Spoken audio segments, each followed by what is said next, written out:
Hey, welcome back. Another day, another vlog. Thanks for stopping by for another day of news, tech reviews, and all the fun stuff in your life. Camera gear, all that sort of stuff. That's what we're all about. Trying to keep you up to date with what's happening on the web, news, and all the other stuff. So, hope you've had a good day. Wasn't too bad for me. Tech-wise, not a real big amount of drops or releases today, so nothing too exciting on that. Do have a little bit of news in that. We've got some stuff about Black Friday. I want to talk some other product stuff and battery stuff for some cameras as well. So we'll get into that shortly. Look, I've said to you, we've got Friday's video. I'm going to start editing my iPhone unboxing tonight. So hopefully I should be able to drop that out this weekend as well. It's only a short one, just a quick look at the iPhone 12 Pro. There's probably 55 million out there, but you know, it's good for me to practice, good to learn. The more you do, the better you get. Learning all aspects of that creative process and doing product stuff, I guess, is important. That if down the road, if I ever be able to turn this into a business that makes money instead of me just spending all my spare money on it, it sort of gives me a way to sort of, I guess, attract sponsors and stuff like that. So I know I can offer a good quality product. So it's pretty good in that regard. So you know, I just keep doing what I can do. That's all we can do. I'm enjoying it. I'm having fun. I hope you're enjoying it. We've got a lot of regulars now on the channel, and I do appreciate you all. We've got our regulars on the podcast as well, which I do appreciate. A lot of you guys from the States, thank you very much. Hope you're all well and safe over there. Obviously, COVID's affected everyone differently, and it's not fun for anyone. I've got a lot of mates in Adelaide that have just gone back into lockdown. So yeah, it's definitely no fun for everyone, but I just do wish you all the best from me. I hope you're all coping with whatever you have to deal with in your area. Other than that, I didn't do a lot last night. I had a bit of a relaxed night. I had a ton of emails I had to get through. I think 300 emails I had to sort out last night. I did get onto Legion Energy. Now, Legion Energy, as you'll see up here on the shelf, they're Australian-made caffeine, sugar-free caffeine drinks. So if you're familiar with G Fuel, then you'll know Legion. We might have heard of Legion Energy before. If not, G Fuel. That's an American brand. Basically, this is our Australian version. So very, very cool. Very similar price, but made in Australia. So I sort of try to support the guys as much as I can. For a while there, I've been asking them on social media if they'd have a subscription service and get some sort of discount. Well, good news is I was on there doing an order last night. They do have Black Friday ones. So if you remember, get on there. If you buy 3 cans, you get 1 for 3. So it's a really good deal at the moment. But I also noticed on there, they now have a subscription service. So you can sign up for however many tins you want for the month and get 10% off your progressive order. So that's pretty cool. Great to see them adapt like that. Again, Australian company, not sponsored or anything, but I just think it's worth a shout out. I like to, I think I mentioned it yesterday or the day before, it's always good to sort of support your local areas. It helps your local jobs, people in your local area that you're familiar with. It sort of sounds a little bit biased to go to your own country all the time and do that, but actually it does work out probably a lot better in the overall essence. There's only so much where you can. We already buy enough of Chinese stuff coming back over and forward, but it's also good to support your locals and where you can and where it's financially. I can definitely understand. When it gets ridiculously expensive, and freight's the biggest one. I went to get a little flasher for my drone, just for like dust stuff, and when it's just low light, just to make sure it's safe. And just the freight, it was I think $46 for the light from Loom Cube, and then $55 for freight. It's like what the? You just can't win. And unfortunately, we don't have the products here in Australia. Everything we basically do is we've got to ship in. And I think that's where Australian companies can really, really put the fight out there against all these incoming imports, is to really sell that bargain on freight. If they can cut that freight down, and I know it's not cheap to send freight in Australia. We're a little small country with stufful people. We only got 25, 26 million people on a massive, massive island. It makes logistics bloody hard. I've worked in the logistics game for 10 plus years, so I know that as well. So I know why it's expensive.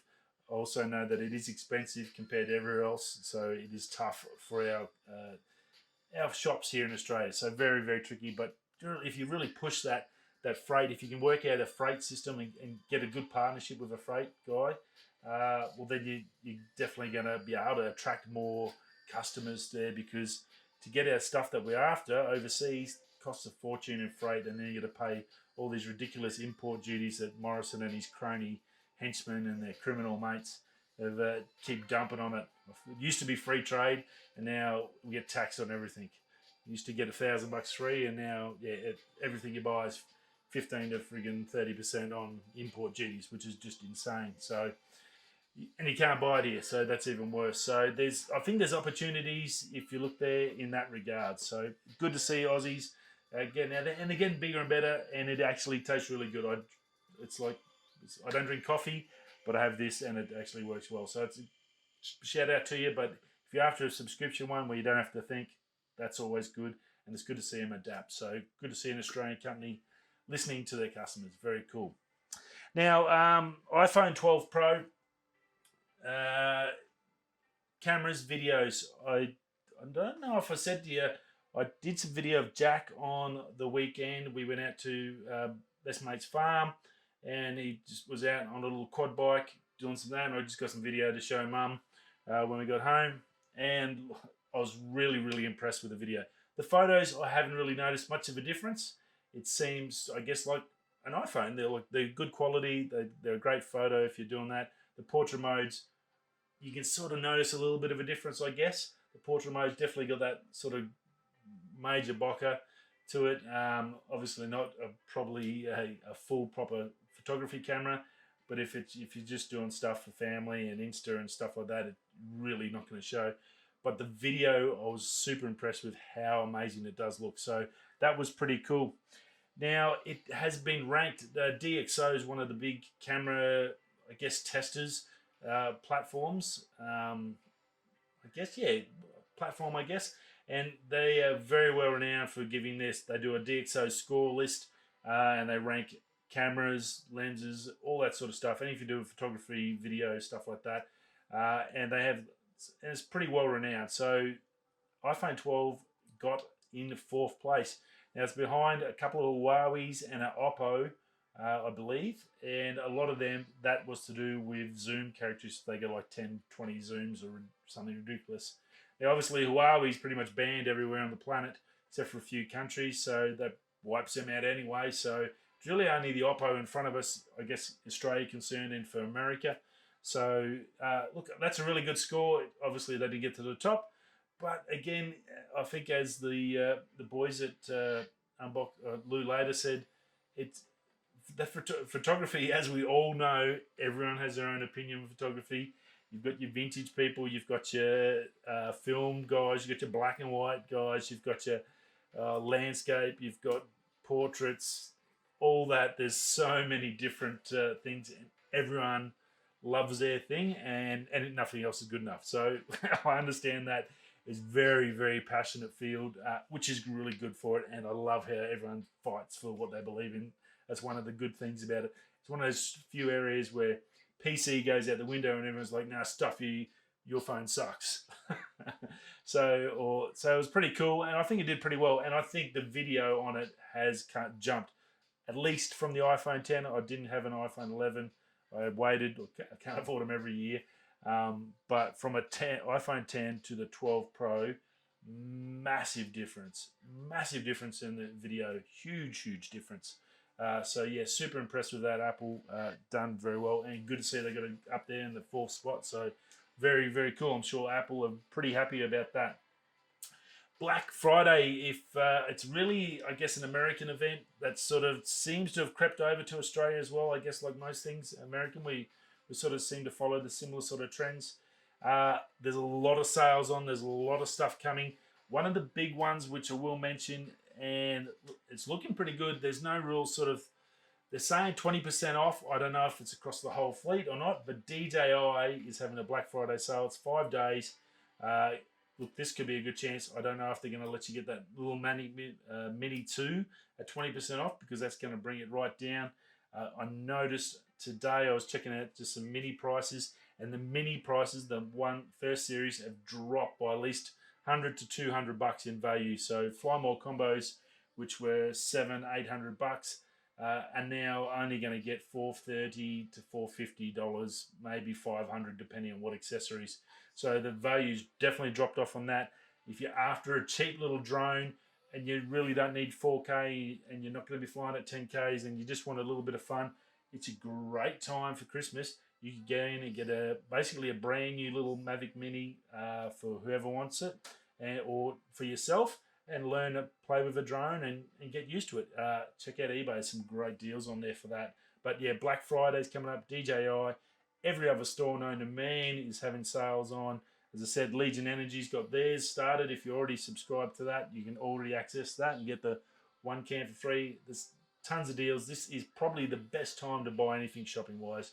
I've found in the last few years, when I've looked at products and stuff, that Black Friday, you're at least going to get 15 to 20% off. And if you've done all your research and you know your prices and you know what you want, then you know if you're going to get a deal, because when those deals hit, if they've marked it up and then marked it down, the old Scooby-Doo trick that they like to pull, you're going to know it straight away, so you can just walk away and go, well, that's a bit of a scam.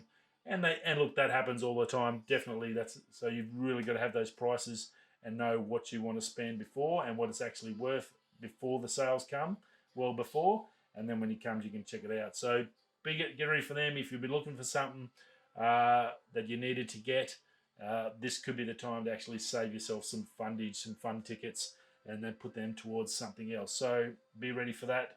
Not long now. Now, SpaceX had a big launch where they took some, I think, 4 astronauts up to the space station. It's a pretty big deal. They'd taken people up there before. I think they'd launched one up there before, but this was like a first commercial sort of a run for them. Look, it was very, very cool. I didn't watch the whole thing.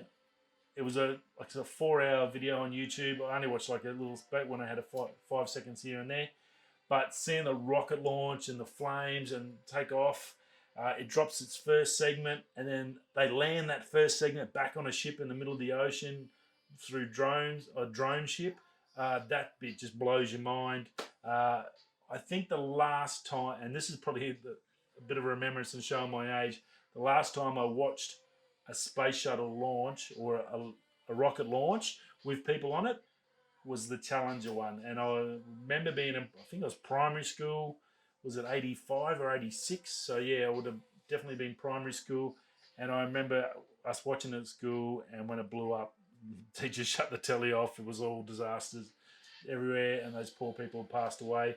So I think that was from then to there. So it was, I think, like, it's a massive, massive 20, 30 years. So it was pretty exciting, and I actually sort of got a little bit like, well, this is darn cool, you know, to see people. Obviously, other people are doing it and going to the space station all the time, but they're not, I guess, advertising it. You don't get to watch it. You don't get to see the action, see the rocket take off and launch, unless you're over in Florida and you get to go to the Space Center and stuff like that. So it was pretty darn cool. Great job to SpaceX. It's, I think, some exciting times ahead of humans. If we can just hold off and not kill ourselves, that would be good, or kill each other. That'd be a good thing. If in the next 50 years I can really see some just insane stuff happening, I sort of, and it gives me a little bit of hope for like Jack, who's 3, when he's my age, that what he's going to be able to do, and is he going to be able to actually go and do what I'd love to do, is go out into space. And I'm sure there's millions of other people like me that would have had that dream for a long time and think that would be pretty cool. Oh. So yeah, that was pretty cool. So good job, SpaceX. And yeah, space age is sort of coming back into fashion, and Mr. Musk, much appreciated. Apple, some stuff on Apple. First of all, the battery gate, they're paying $115 million US to pay off people. I think it ends up like $5-10 per person. whoever's in that. So it's like, it sounds like a lot of money, but it's really stuff all. When you're paying $1,000, $1,200 a phone, you get $5, $10 back. It's like, yeah, geez, thanks very much. Give a dog a bone. Yeah. So like, it sounds a lot of money, but when you think how many millions of phones out there, and it's basically only really for the US market that have gone into that lawsuit that are going to get that money. I think you could apply. I'm not sure. I didn't. It was sort of one of those things you sort of got to hear about it to get into it. So I'm not sure if we could have got in for it, if us Apple users that had it. So yeah, sort of pretty interesting, and it's, I guess, yeah, basically just like, yeah, just shut up. It's shut up money, and that's all it really is. But look, it's good to see that they got made to pay for it, and hopefully in future they're a little bit more honest with their customers and just don't tell tiddlywinks. I guess that's the main story out of this one. Mum always said you'd never get anywhere. Just tell the truth. You can't get in trouble by telling the truth, unless you've stuffed up, and then you tell the truth, then you get in trouble. Also, Apple. Big news on Apple. We've had the epic Apple saga lawsuits and all that crazy stuff for the last 6 months. Well, Apple, all of a sudden, out of the blue, drops their 30% finder's fee money and drops it down to 15%. Catch is, you have to be a App Store developer that earns less than $1 million for your app. And apparently that's like 90% of app developers, but it equates to bugger all money. So it's really not going to affect Apple's bottom line by far, no means. They also said it allows them to pick and choose bigger players that they can give the 15%. We already know that Amazon gets the deal. They get the sweetheart deal. I'm pretty sure Epic Games ain't going to get the deal. I just got this inkling in my head that Epic's going to get pretty much shafted on any chance of getting any discount off Apple.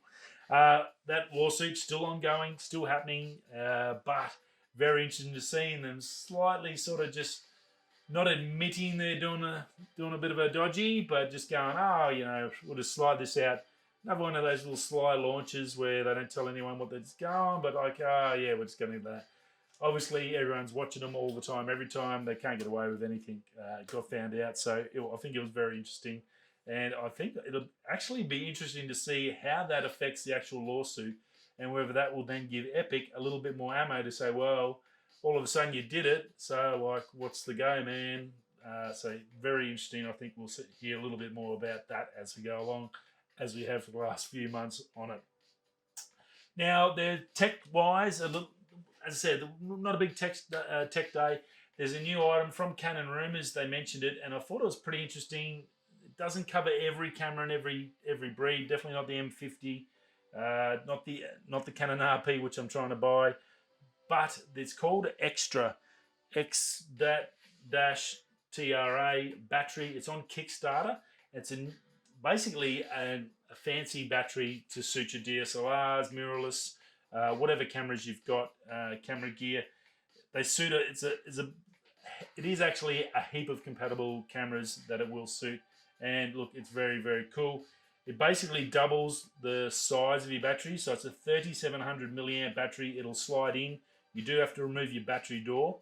My only concern with that is weatherproof. If you're going to leave it out, and part of the big selling point for them was time lapses, and you're doing long shoots outside and doing time lapses and all that stuff. That's great, but you also got a lot of humidity, moisture out there. That battery door is open. I had a look on their Kickstarter. I couldn't see anything about like O-rings or sealing on the bottom of the battery where it hits the camera to make sure that no moisture is going to get in. I mean, the last thing you want, you're the $6,000 friggin' camera body, and next minute it cooks itself. You're going to pretty much void warranty if that door's not on there. So that's my only concern with it. Other than that, look, it sounds fantastic. Charge indicator on the battery.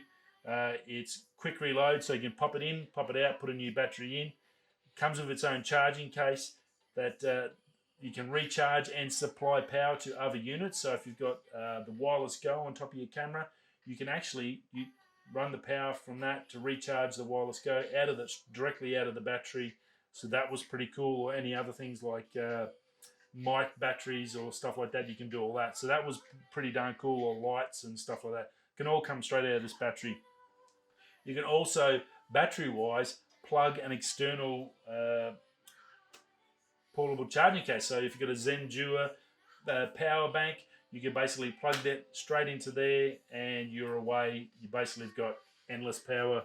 You can run for 24 hours on a time lapse on your camera. So that was very, very cool, I thought. Really, really well thought through. Now, as I said, it's USB-C. It is a pretty exy. I think it's about, basically 2 batteries. You're not going to buy just one. Even though it's a big battery, you're still going to buy 2. That was $188 US. So that's nearly $300 Australian. It'd be well over 250. So you're looking at about over $100 Australian per battery. So go check it out on Kickstarter. It's called Extra Battery. If you're doing a lot of batteries like weddings and stuff like that, indoors and stuff like that, definitely worth checking out. I think this is going to be a really good for those. The landscape outdoors, it's a little tricky, and I think it's only due to, I think what they maybe need to look at is getting some sort of O-ring seal on the bottom. I couldn't see one. It looked like it basically just clips in and out, and that's fine that it clips in and out and holds. But yeah, just having that battery door was a little bit nerve-wracking, I thought. So be interesting to see how they have approached that and what they do with that. But go check it out on Kickstarter. It's live. You can support it now. It looks like there's a few deals there, but I thought it was pretty interesting, and hopefully that may help you out with a situation. And that's about it. As I said, another massive tech day. Little bits and pieces about some graphic cards, but not really mega exciting. Maybe tomorrow. Who knows? End of the week tomorrow. I will see you all again then. Thanks for stopping by. Hope you had a great day, and I'll see you all Friday, tomorrow. End of the week show. Peace. If you're coming this way, oh, nearly missed it, that way, I'll catch you tomorrow. Peace.